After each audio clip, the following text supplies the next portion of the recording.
باہر سے پہلی مرتبہ واپس لوٹ رہا تھا شیخ احمد دیدات رحمۃ اللہ علیہ سے متاثر ہو کے. میری شادی جو پہلی میرے 2 بیویاں ہیں اور اللہ چاہا تو 2 اور کروں گا انشاءاللہ. نہیں میں کیا مذاق کر رہا ہوں.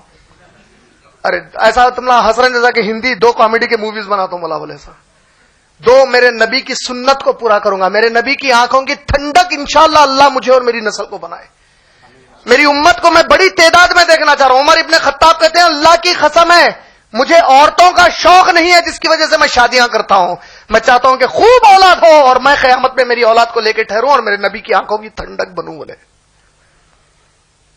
ہماری بہنوں کو بہت برا لگتا. چھوڑ دو اسلام کی چیز بری لگتی تو تمہارے رہنے سے نہیں رہنے سے اللہ کے دین کو اور اللہ کے نبی کی کسی سنت کو کوئی فرق پڑنے والا. ہم بے شرم مسلمان ہم خود اللہ کے دین کی مذاق اڑانے کے بعد تم دوسرے سے کیا ایکسپیکٹ کرتے اس کے بعد؟ تمہارے لیے کیا یہ کافی نہیں تھا کہ قرآن میں اللہ تعالیٰ ایک چیز کی اجازت دیے اس کے بعد تم مسلمان ہو کے تیری جرت کیسا ہوئی اس کے بارے میں دوسری گفتگو کرنے کی؟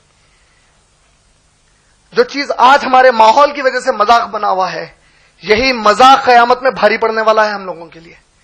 یہی سوال ہوگا کہ تم لوگوں کو کوئی چیز نہیں ملی تھی میری آیت سننے کے بعد مذاق کرے تم لوگ. میں تم لوگوں کو ٹائم پاس کے لیے یہ آیت بھیجا تھا. 2 3 4 شادیاں کرو یہ تو تم لوگوں کی جوانی کو ابھار رہا تھا. کیا تم لوگوں کے اندر وہ گندگی تم سوچ لیے تو وہ گندگی عورتوں کا شوق کرو بول رہے تھے. اللہ تعالیٰ نعوذ باللہ کیا خیال ہے اللہ تعالیٰ عورتوں کا شوق کرو بول رہے ہیں 4 شادیاں کرے. تم لوگ ہنس رہے ہیں تو وہی نظریے سے عورت یہ کہاں سے بٹھائے میرے بھائی؟ کتاب اللہ ہے میرے بھائی ہے.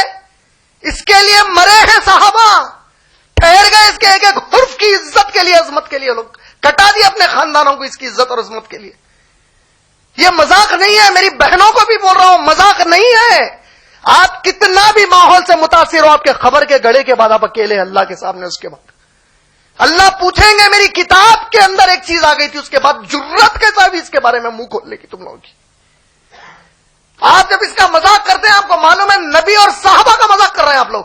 یہی چیز تو کافر ہنسی اڑا رہا ہے اللہ کے نبی صلی اللہ علیہ وسلم کے بارے میں. ارے دیکھو کتنے عورتوں کے شوقین تھے اتنوں سے شادی کرے. ان کے صحابہ پورے شادیاں کرتے تھے. آج وہ بات نکلی تو آپ کے منہ پہ مسکرا کس بات؟ نماز پڑھو بولے تو مسکرائے کبھی؟ مسکرانے کی کیا بات ہے؟ عبادت ہے اللہ کی. یہ نکالو. میں یہی چیز بتانا چاہتا ہوں اس کے باہر نکلو میرے بھائی. آپ لوگ سب سے پہلے قرآن حدیث کی کوئی چیز کے اوپر مذاق نہیں ہو سکتا. اللہ کے نبی نے کچھ کہہ دیا تو اللہ کے ذات اور صفات کی قسم ہے ہمارے لیے اس کے بعد کوئی چیز اچھی نہیں ہو سکتی. چاہے دنیا تھوکے ہمیں یا ہم کو کاٹ کے ٹکڑے کر دے وہی حق ہے اور اس کے لیے ہم ڈٹ جائیں گے اس کو منوانے کے لیے. یہی صحیح ہے اللہ کی طرف سے اور اسی پر جنت ہے ہماری.